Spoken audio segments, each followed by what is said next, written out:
दूर दूर तक मिसाइलों और गोलियों की गरजती आवाजें, चारों ओर तबाही का सितम, हर दिन सैकड़ों मौतें। कुछ ऐसा ही हाल है करीब 8 महीने से जारी इजराइल हमास जंग का। ना तो हमास के लड़ाके और ना ही नेतन्याहू की फौज इस युद्ध में पीछे हटने को तैयार है।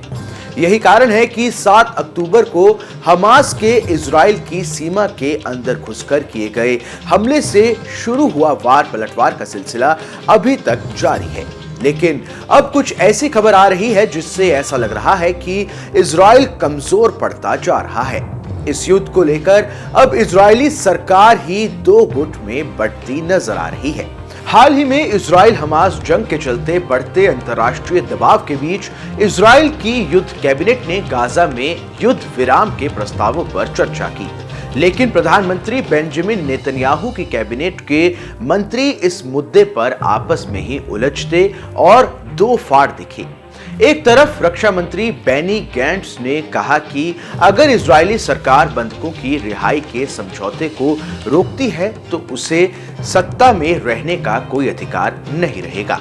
वहीं दूसरी तरफ वित्त मंत्री बेजालेल स्मोट्रिच ने कहा कि सरकार समझौते के लिए तैयार होती है तो ये शर्मनाक सरेंडर होगा। कट्टरपंथी इजरायली मंत्री प्रधानमंत्री नेतन्याहू को चेतावनी दे रहे हैं कि अगर हमास के साथ बंदियों के बदले युद्ध विराम पर सहमति बनी तो उनकी सरकार गिर जाएगी।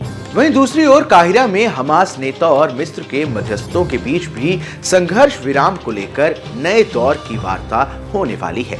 लेकिन युद्ध विराम की चर्चाओं के बीच हाल ही में दक्षिण गाजा पट्टी के राफा शहर में एक और इजरायली हमला हुआ है। राफा शहर के 3 आवासीय इमारतों पर इजराइल की ओर से किए गए हवाई हमले में करीब 20 फिलिस्तीनी मारे गए हैं।